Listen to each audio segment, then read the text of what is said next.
पुण्यम, बोले कि जब पुण्य हमारा होता है तो हमें अनायास ही गुरु के दर्शन हो जाते हैं। और आज हम देखें कि इस पंचम काल में जहाँ साक्षात चेतन तीर्थ के रूप में मात्र 3 ही परमेष्ठी ऐसे हैं जो हमें उपलब्ध हैं, या तो आचार्य परमेष्ठी हैं, या उपाध्याय परमेष्ठी हैं, या साधु परमेष्ठी हैं।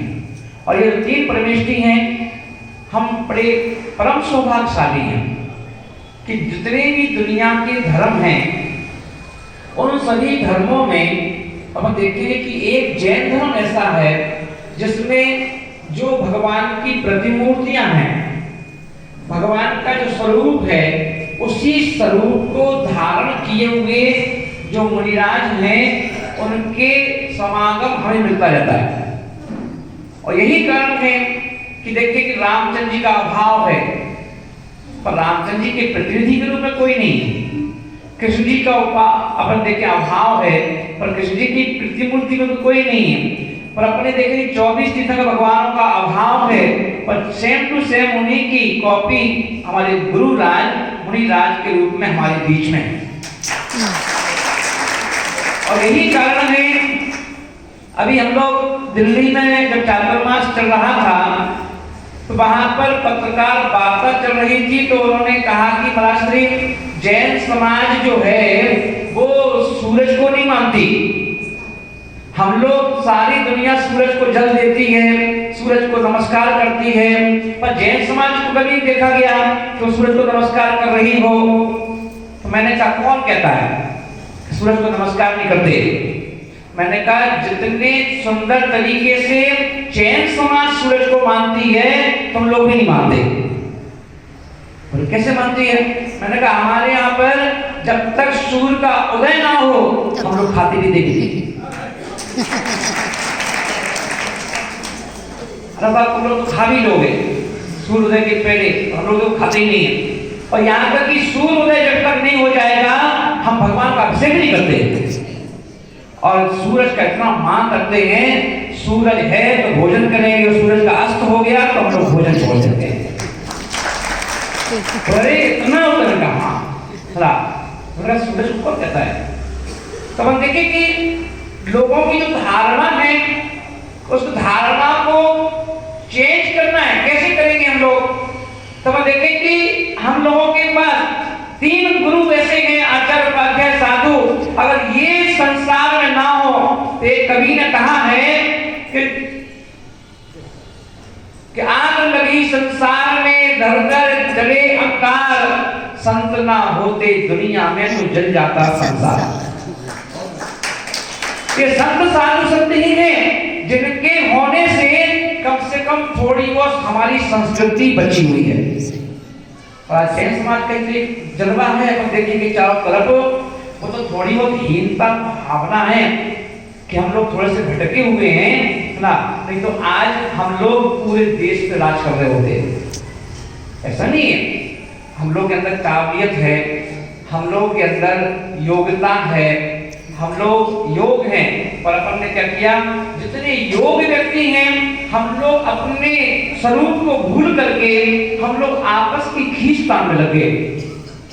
आपस में कभी कोई पंथवाद में फंस गया, कोई संतवाद में फंस गया, कोई ग्रंथवाद में फंस गया, कोई जातिवाद में फंस गया। और हम लोग इतने उस गहराई में उतर गए गड्ढे में कि हम लोग जैन हैं ये भूल गए।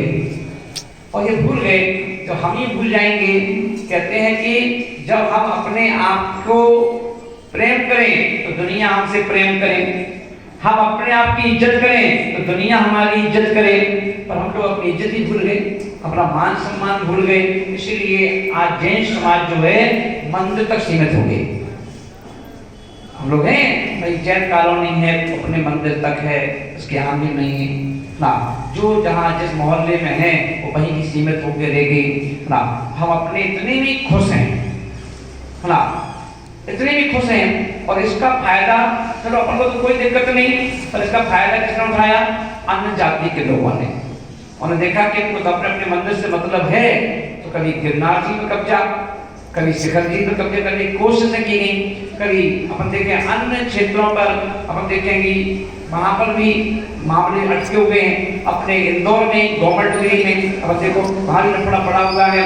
तो क्यों बोले, जब घर में फूट होती है तो कोई भी व्यक्ति अपने घर पर राज कर सकता है।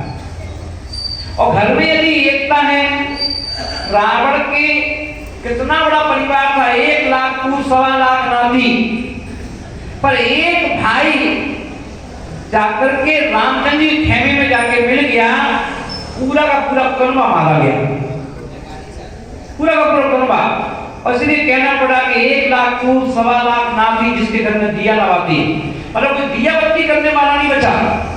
किसके कारण से? एक व्यक्ति का, जो अपने व्यक्ति लंकर घर का भेदी लंका ढाए। और यही कारण, यही स्थिति आज हमारी समाज की भी है ना। आज हम लोग देखें, हम लोगों की आपस की हीन भावना, आपस में थोड़ा सा भाव, उसके क्या हुआ, एकता का अभाव, इसका फायदा दूसरे उठा लेते हैं। पर जरूरत है, आज हम देखें कि ना राजनीति में हमारी कोई पकड़ है आज की डेट में। ये वही इंदौर है जहां पर हम देखें कि सर सेठ हुकुमचंद जी, इनका इतना जलवा था कि जहां पर वो यहीं बैठे बैठे प्रधानमंत्री से फोन पे बात कर लेते थे, ये समस्या आ रही है, इसका निराकरण करना।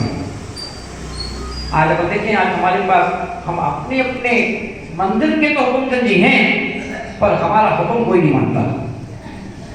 घर में बच्चे नहीं मानते, है ना। अब जब जिनकी बच्चे नहीं सुनते हो तो उनसे उनके मोहल्ले वाले क्या सुनेंगे, और उनके पूरा नगर कैसे सुनेगा, फिर उनका पूरा देश कैसे सुनेगा। तो इतना वजूद हमारा होना चाहिए कि हमारे घर में भी जलवा होना चाहिए, समाज में भी जलवा होना चाहिए, और नगर में भी जलवा होना चाहिए। ऐसे व्यक्ति का जन्म हमारे दौर में होगा, पर हम उनकी ये सीख ले नहीं पाएंगे। आज हम देखें, हम लोग पटों पे भटके देंगे, और आज से हमारा नुकसान हो रहा है।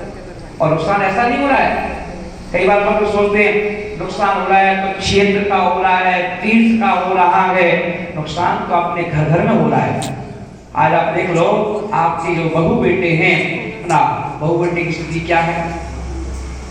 कितने लड़के बच्चे ना आपसे बिना पूछे शादी कर रहे हैं। आजकल अन्य जाति की लड़की को लेके आ रहे हैं, या लड़की है तो अन्य जाति में शादी कर रही है ना। कई बार तो ऐसी शादियां हो रही हैं कि माँ बाप को पता ही नहीं है, तो शादी हो गई, ऐसा भी हो रहा है। और कितने रिश्ते अच्छे से करवाए भी दिए अपन ने, तो रिश्ते टिक नहीं रहे हैं, 6 महीने 8 महीने में डिवोर्स की तक बात पहुंच रही है। तो ये सब क्या है, साइड इफेक्ट किसका है, आप अपन धर्म को समझ नहीं पाए। और वहीं हम अगर देखें, आज अपन देखें छोटी छोटी जाति के लोग, शेड्यूल कास्ट के लोग, वो भी इकट्ठे हो जाते हैं और अपने मान सम्मान के लड़ते हैं, झगड़ते हैं, है ना। मुस्लिम समुदाय के लोग वो एक हो जाते हैं, पंथ के लिए मरने मारने को तैयार हो जाते हैं। पर अपन लोग क्या करते हैं, हम अपने ही लोगों को काटते हैं, है ना। इसलिए महानुभाव, बहुत जरूरत है एकता की, और एकता की जरूरत है। हम एक होंगे, कल के दिन अपना तो कोई भी कब्जा करना चालू कर देगा, कोई